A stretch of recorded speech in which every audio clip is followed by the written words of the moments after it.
คุณผู้ชมครับไปดูความเคลื่อนไหวนะครับที่ฮ่องกงกันบ้างนะครับมีการรายงานข่าวว่ากรมศุลกากรฮ่องกงนั้นมีการตรวจจับการลักลอบขนค้าทองคำผิดกฎหมายที่สนามบินนานาชาติเมื่อเดือนที่ผ่านมานะครับขณะเตรียมส่งไปประเทศญี่ปุ่นด้วยการนำมาล้อมแล้วก็ขึ้นรูปอำพรางเป็นอะไหล่แอร์คอมเพรสเซอร์2ตัวพร้อมถึงแกนมอเตอร์สลักเกลียวและเฟืองรวมน้ำหนักทองคำทั้งสิ้นเนี่ยครับ146 กิโลกรัมผลสอบสวนพบว่าผู้กระทำนั้นเนี่ยพยายามลักลอบขนทองคำเพื่อหลีกเลี่ยงถูกเก็บภาษีในญี่ปุ่นซึ่งหากสำเร็จประเมินว่าทองคำทั้งหมดนี้จะมีมูลค่าราว84 ล้านดอลลาร์ฮ่องกงหรือถ้าตีเป็นเงินไทยนั้นราวๆเกือบ400 ล้านบาทนะครับรักษาการผู้อำนวยการแผนอาชญากรรมกรมศุลกากรฮ่องกงบอกว่าถือเป็นการลักลอบขนค้าทองคำครั้งใหญ่ที่สุดในประวัติศาสตร์รอบ115 ปีของกรมศุลกากรในแง่ของมูลค่าฮ่องกงนั้นเป็นศูนย์กลางค้าทองคำใหญ่ที่สุดในโลกแห่งหนึ่งและราคาทองคำในช่วงที่ผ่านมาพุ่งทะยานอย่างต่อเนื่องขณะที่นักลงทุนนั้นกำลังแสวงหาสินทรัพย์ที่ปลอดภัยท่ามกลางความไม่แน่นอนทางภูมิศาสตร์การเมืองและก็เงินเฟ้อปกติการลักลอบขนทองคำส่วนใหญ่ในฮ่องกงจะถูกตรวจจับได้ระหว่างการตรวจสอบรถบรรทุกตามจุดผ่านแดนทางบกที่ติดกับจีนแต่คดีล่าสุดนั้นกลุ่มอาชญากรงัดไอเดียใหม่ใช้ประโยชน์จากช่องว่างและโครงสร้างของแอร์คอมเพรสเซอร์เพื่อซุกซ่อนทองคำเนื้อทองโลหะและน้ำหนักแอร์คอมเพรสเซอร์ที่ผิดปกติทำให้เจ้าหน้าที่นั้นสามารถตรวจสอบแล้วก็เกิดความสงสัยเจ้าหน้าที่ที่จับกลุ่มชายวัย31 ปีเป็นผู้ต้องสงสัยแต่ได้รับการประกันตัวออกไปและอาจมีการจับกลุ่มเพิ่มอีกสำหรับข้อหาลักลอบขนค้าผิดกฎหมายในฮ่องกงนั้นเป็นความผิดร้ายแรงมีโทษจำคุกสูงสุด7 ปีนะครับและปรับสูงสุด2 ล้านดอลลาร์ฮ่องกงหรือว่าถ้าตีเป็นเงินไทยนั้นก็ราวๆ9 ล้านบาทด้วยกันครับคุณผู้ชมนะคะไปที่บริเวณนอกชายฝั่งทางเหนือของโบสมิกนะคะเพราะว่าเกิดอุบัติเหตุเรือล่มนะคะเจ้าหน้าที่ท้องถิ่นมีการรายงานแบบนี้ว่าเรือประมงซึ่งถูกนำมาดัดแปลงเพื่อขนชาวบ้าน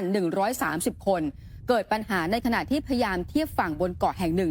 นอกชายฝั่งจังหวัดนัมปูลาเนื่องจากว่าเรือมีผู้โดยสารเกินพิกัดแล้วก็เรือก็ไม่ถูกออกแบบมาสำหรับรับคนมากขนาดนี้เรือก็ล่มนะคะมีผู้ที่เสียชีวิตแล้วไม่ต่ำกว่า94 คนมีทั้งเด็กๆรวมไปถึงมีผู้สูญหายอีก26 คนด้วยกันขณะเดียวกันค่ะทางด้านของผู้ว่าการจังหวัดนัมปูลา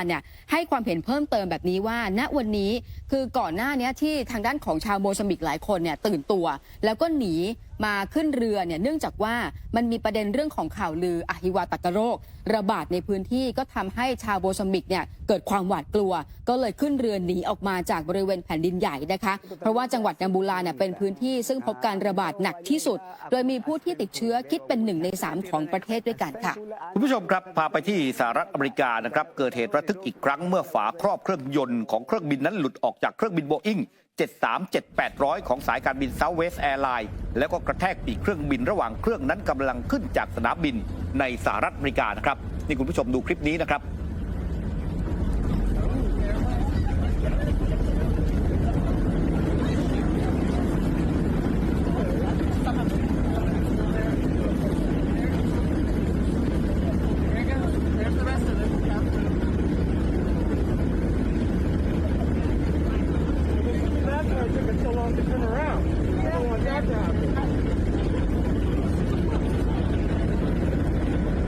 นึกถึงว่าคุณผู้ชมนั้นนั่งอยู่ในเครื่องบินลำนี้นะฮะคุณผู้ชมจะรู้สึกยังไงแล้วก็นั่งอยู่ตรงบริเวณช่องหน้าต่างแล้วก็เห็นภาพเนี่ยนะครับว่าเครื่องยนต์ของฝาครอบเครื่องยนต์เครื่องบินนั้นเนี่ยกำลังฉีกออกจากตัวเครื่องบินเนี่ยนะครับเหตุการณ์นั้นเกิดขึ้นเมื่อวันที่7 เมษายนที่ผ่านมานะครับฝาครอบเครื่องบินเครื่องยนต์หลุดออกจากเครื่องบินโบอิ้ง737-800ของสายการบิน Southwest Airlines และกระแทกปีกเครื่องบินระหว่างเครื่องทะยานขึ้นจากสนามบินนานาชาติเดนเวอร์มีการระบุนะครับว่าเที่ยวบินดังกล่าวนั้นกำลังเดินทางจากสนามบินวิลเลียมพีฮอฟบีในเมืองฮิวสตันในรัฐเท็กซัสเดินทางกลับไปยังสนามบินเดนเวอร์ได้อย่างปลอดภัยเมื่อเวลา 8:15 น.ตามเวลาท้องถิ่นSouthwest Airlines ระบุว่าผู้โดยสารบนเที่ยวบินดังกล่าวได้เปลี่ยนเครื่องไปยังเครื่องบินลำอื่นและมีกำหนดจะไปถึงจุดหมายปลายทางล่าช้ากว่ากำหนดเดิม3 ชั่วโมงด้วยกันในขณะที่ Southwest Airlines บอกว่าทีมซ่อมบำรุงนั้นกำลังตรวจสอบเครื่องบินลำดังกล่าวแต่ไม่ได้เปิดเผยว่าเครื่องบินและเครื่องยนต์นั้นได้รับการซ่อมบำรุงรักษาครั้งล่าสุดเมื่อไหร่นะครับและตอนนี้FAA ซึ่งเป็นสำนักงานบริการการบินแห่งชาติของสหรัฐอเมริกานั้นกำลังตรวจสอบเรื่องนี้นะครับว่าเกิดอะไรขึ้นกับเครื่องยนต์นะครับและก็ฝาครอบเครื่องยนต์ของ Boeing 737ในลำดังกล่าวครับเอาละค่ะนี่คือทั้งหมดของข่าวต่างประเทศนะคะแต่ไปดูถึงความเคลื่อนไหวในบริเวณพื้นที่เมียวดีหน่อยค่ะครับคือล่าสุดนั้นครับมีการรายงานข่าวว่าพโดซอตอนีนะครับซึ่งเป็นโฆษกสหภาพแห่งชาติกะเหรี่ยงหรือว่า เราเรียกกันสั้นๆว่ากะเหรี่ยง KNU เนี่ยครับก็ให้สัมภาษณ์ถึงสถานการณ์ในเมืองเมียวดีรัฐกะเหรี่ยงตรงข้ามที่อำเภอแม่สอดจังหวัดตากว่ากองกำลังผสมเนี่ยที่นำโดยกองทัพปลดปล่อยชาติกะเหรี่ยงนั้นเนี่ยครับยึดฐานทหารเนี่ยของทหารเมียนมาได้3ฐานและฐานบัญชาการมีการมอบตัวซึ่งกองกำลังผสมการควบคุมของเมืองเมียวดีเนี่ยอีก90นะครับเปอร์เซ็นต์เนี่ยแต่ยังมีที่ฐานที่ค้างอยู่เนี่ยครับก็คือฐาน275ฐาน44รวมทั้งฐานในเมืองที่พยายามจะเข้ายึดนะครับทีนี้เนี่ยครับความเคลื่อนไหวที่เกิดขึ้นเนี่ยก็บอกว่าวันนี้เนี่ยสิ่งที่พวกเขากำลังดำเนินการนั้นก็คือมีความชัดเจนว่าไม่ต้องการให้ทางด้านกองทัพทหารเมียนมานั้นเนี่ยเข้าไปปฏิบัติการในพื้นที่ของเขตอิทธิพลของกะเหรี่ยง KNU นะครับเมื่อถูกถามถึงว่าแล้วอนาคตของเมียวดีจะเป็นอย่างไรโฆษกรายนี้ก็บอกว่าแน่นอนก็คงเหมือนเมืองอื่นๆคือที่ผ่านมานั้นเนี่ยหลังจากที่มีการสู้รบกันแล้วท้ายที่สุดแล้วเนี่ยกองทัพทหารเมียนมานั้นจะเข้ามาปูพรมทิ้งระเบิดทำลายทั้งหมดทำลายทั้งเมืองไม่สนใจประชาชนทุกคนกังวลว่าจะเป็นแบบนั้นหากส่งเฉลยออกมาเรียบร้อยแล้วเขาก็จะมาถล่มเมืองดังนั้นเนี่ยเราจึงหลีกเลี่ยงไม่อยู่ในเมืองนะครับแล้วก็ขอแจ้งเตือนทุกคนให้ระวังว่าเดี๋ยวกองทัพเมียนมานั้นเนี่ยจะมาดำเนินการในการที่จะถล่มนะครับ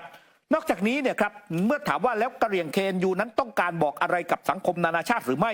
นายพโดซอตอนนี้นั้นก็บอกว่าตอนนี้เนี่ยนโยบายของกะเหรี่ยง KNU คือยืนเคียงข้างประชาชนและปฏิเสธการรัฐประหารและต้องการเอากองทัพของเมียนมานั้นออกไปจากพื้นที่นะครับนั่นคือสิ่งที่พวกเขากำลังมีเป้าหมายในการดำเนินการนะครับในขณะที่ทางด้าน